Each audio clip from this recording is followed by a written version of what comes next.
잠깐만. 아니 은지야. 또 왜? 아 진짜. 아니 우리 놀러 가는데 화장 왜 이렇게 옅게 했어? 거의 뭐 쌩얼이야. 아니 그리고 이게 뭐야 이게 살 다 비치게. 이것도 좀 이렇게 좀 이렇게 조심해야지. 이게 라인 다 비치게 이러고 오면 어떡해. 다른 남자들 다 볼 거 아니야. 그리고 난 솔직히 신발은 좀 그 구두 같은 거 좀 신고 오지. 좀 색깔이라도 좀 다르게 하든가. 아니 우리 데이트하는데 이게 난 좀 불안해서 이러면 같이 뭐 어떻게 다녀 내가. 아니 기분 나빴으면 미안한데 나는 근데 진짜 너가 이쁜 모습을 알고 있는데 너가 그렇게 안 하고 오니까 속상해서 그래. 뭔지 알지? 근데 은지야, 저 오해하지 말고 들어. 나는 그냥 너 있는 모습 그대로 그냥 이뻤으면 좋겠어.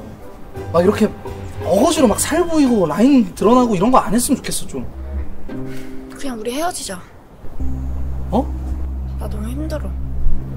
아니 은지야 내가 잘못했어. 은지야 아니야. 기분 나쁘게 해서 미안해 은지야. 내가 잘못했어. 나 너 없으면 안 되는 거 알잖아. 나 너 사랑하는 거 알잖아. 우리 사랑하잖아 은지야. 진짜 미안해. 한 번만 생각 다시 해줘. 왜 이렇게 충동적으로. 내가 너 사랑하는 거 알잖아. 나 너 없으면 안 돼 진짜로. 은지야 사랑해.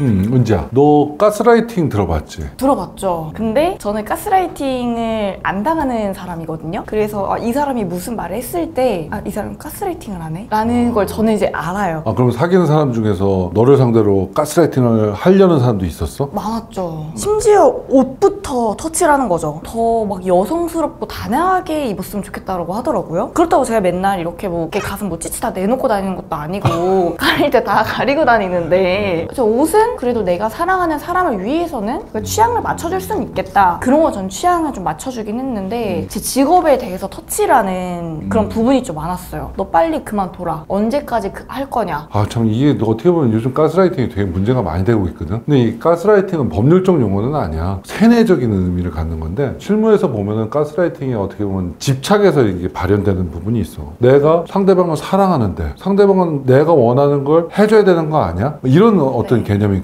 근데 그게 이제 수위가 점점 높아지다 보니까 내 맘대로 해야 되는 거야. 옷은 치마만 입어야 되고, 그 다음에 말은 어떻게 해야 되고, 화장은 어떻게 해야 되고, 행동은 어떻게 해야 되고, 모든 걸 지배하려는 굉장히 높은 단계까지 올라가기도 하거든. 그런 거 같아요. 무섭지 않아? 옛날 같은 경우는 가스라이팅 하면은 내가 잘못된 거구나 이러면서 자존감이 진짜 밑바닥을 치고 그랬었는데 생각을 하고 보니까 내가 잘못한 게 아닌데? 그러니까 지금은 제가 많이 이제 성장을 해서 다행히 그냥 우습다. 은지 같은 경우는 다행스럽게 누가 상대방이 가스라이팅을 해도 조정하는 대로 조정도 안 되고 어느 정도 거부할 수 있는데, 그럼 은지 친구들 중에서는 그렇게 상대방이 가스라이팅 할 때 그거에서 조정되는 사람도 있어? 동생 커플이 있었어요. 술도 먹고 다투고 하다가 이 여자 친구가 좀 많이 힘들었나 봐요. 그만하자 라고 이제 얘기를 한 거죠. 근데 그때 당시에 이 친구를 저희 둘이 같이 기다리고 있었단 말이에요. 이분의 집에서 기다리고 있었는데 거기가 15층인가? 이렇게 싸우고 있는 거예요. 그런데 갑자기 베란다로 뛰어내리려고 하면서 너 헤어지자 했지? 나 뛰어내릴게. 어떻게 제가 그러지 마, 왜 그래? 미친 거 왜 그래? 빨리 내려와. 생명을 가지고도 이제 약간 가스라이팅을 하는 거예요. 그럼 이제 헤어지고 싶어도 그게 무서워서 헤어지지도 못하는 거야. 맞아요. 나중에는 다행히 조금 약간 서로에 대한 감정이 좀 줄어들었을 때 그때 자연스럽게 떨어진 거죠. 근데 가스라이팅도 어떻게 보면 두 가지 종류야. 협박이 들어가 있는 가스라이팅과 협박이 안 들어가 있는 가스라이팅이 있어. 너는 나 없이는 개밥의 도토리야. 네가 나 말고 다른 사람 만날 수 있을 것 같아? 그렇게 심한 말을 하세요.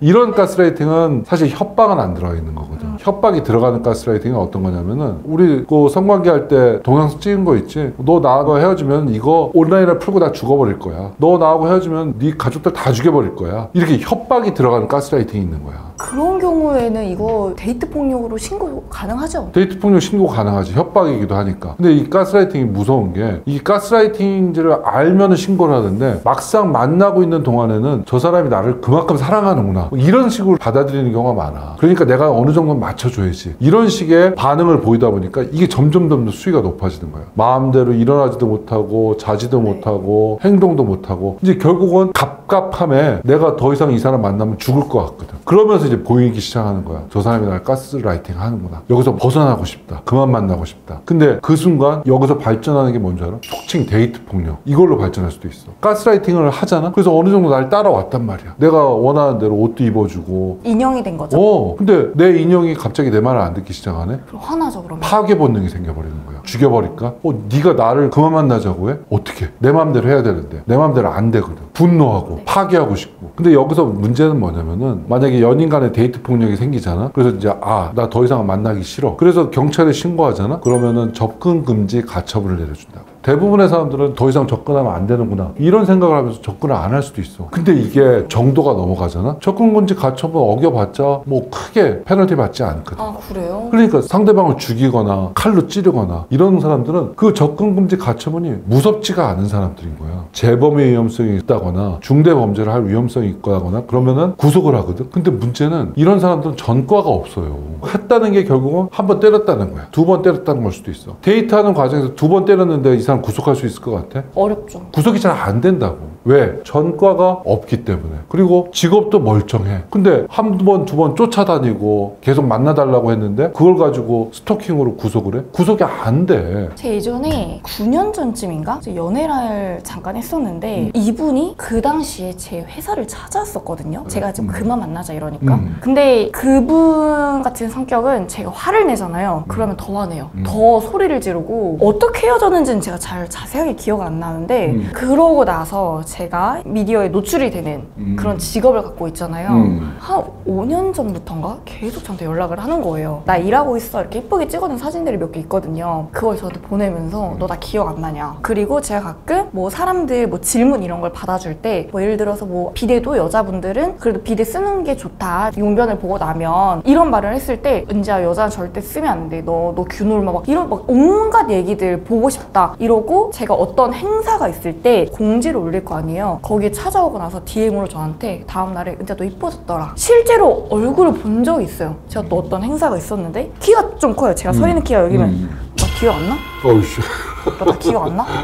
이러는 거예요. 그리고 제가 뭐든 하는 뭐 방송들마다 저한테 와가지고 얘기를 거니까 제가 계속 얘기해서 그만해라. 예전에 좀 착하게 얘기했거든요. 지금은 이거 성희롱으로 신고할 거고 그만해라. 스토커지 진짜 하지 말아주세요.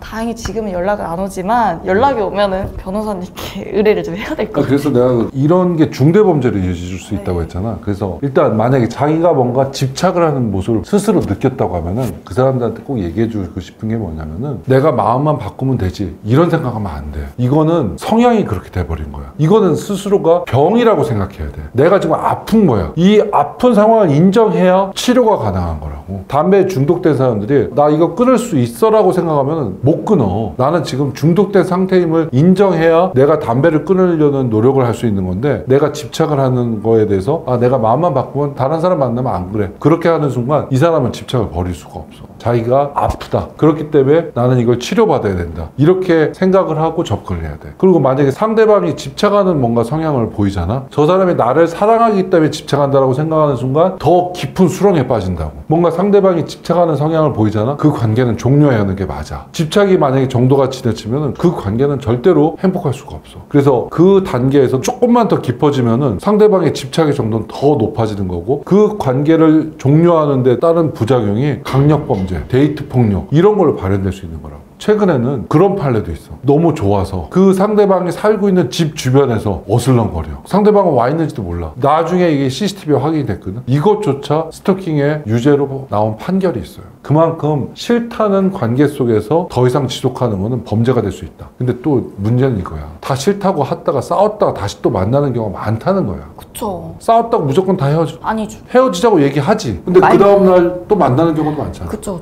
한 달 뒤에 만나는 경우도 있잖아. 경계선이 굉장히 불분명하다는 거야. 그러니까 싫다고 해도 에이 저번에도 그랬는데 뭘 이렇게 생각을 한단 말이야. 다시 화해로 이어지면은 문제가 안 돼. 근데 그게 화해로 이어지지 못하면 그게 바로 스토킹인 거야. 그 가스라이팅이나 이런 스토킹 범죄들 있잖아요. 막상 경찰서에 가서 제가 지금 이런 상황입니다. 좀 너무 힘듭니다. 좀 도와주세요. 라고 말을 했을 때 직접적인 피해는 없었잖아요. 이렇게 하고 넘겼던 사례들을 제가 많이 봤거든요. 근데 경찰도 어떻게 방법이 없어. 제가 나 계속 옷을 이렇게만 입으라고 강요한다고 해서 경찰이 어떻게 관여할 법적 근거가 없는 거야. 그렇게 강요하다 보니까 내가 싫다고 하니까 나를 때렸다. 이러면 이제 관여할 근거가 생기는데 너가 그 옷 좀 이렇게 입으면 좋겠다. 화장은 이렇게 했으면 좋겠다. 이런 거를 법률적 범죄로 구성을 해야 경찰이 관여할 근거가 생기는데 그 전 단계에서는 관여하기가 어려운 거야. 결국 때렸다거나 협박했다거나 감금했다거나 이런 범죄가 구성되는 행위로 하나는 연결이 돼야 그 다음부터 경찰이 관여할 수 있는 거거든. 그러면은 차라리 한 대 맞아.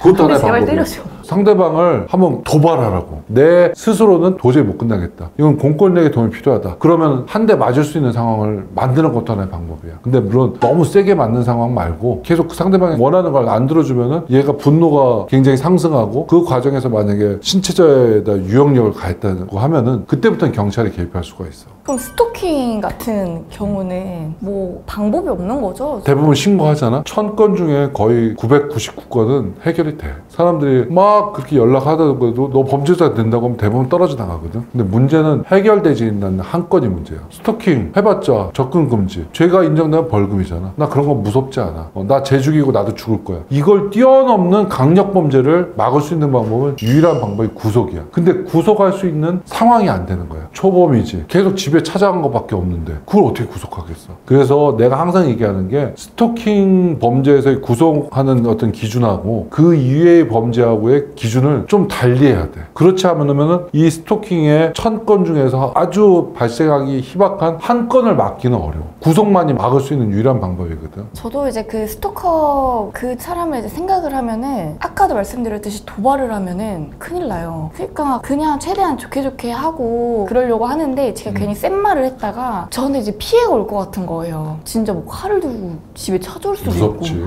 그래서 사람 사귈 때 저 사람이 집착하는 성향을 보인다 그러면은 초기의 관계를 종료시킬 것을 주변 사람들한테 알려주고, 그리고 마찬가지로 자기 성향 자체가 집착하는 성향이 있다라는 느낌을 가지면은 한 번쯤 병원에 가서 내 성향도 좀 테스트해보고 완화시킬 수 있는 방법은 없을까. 집착하는 사람은 본인도 굉장히 힘들어. 막 괴로워하고 그 상황이 머리를 떠나지를 않거든. 치료의 개념으로 바라보는 게 좋을 것 같아. 가스라이팅, 그다음에 스토킹 주변에서 많이 일어나고 있는 일이야. 그래서 혹시라도 그런 어떤 어려움을 겪고 있는 사람이라면 언제든지 연락 주시면은 제가 상담해 드릴게요. 저도 상담 좀 받아야 될 것 같아요.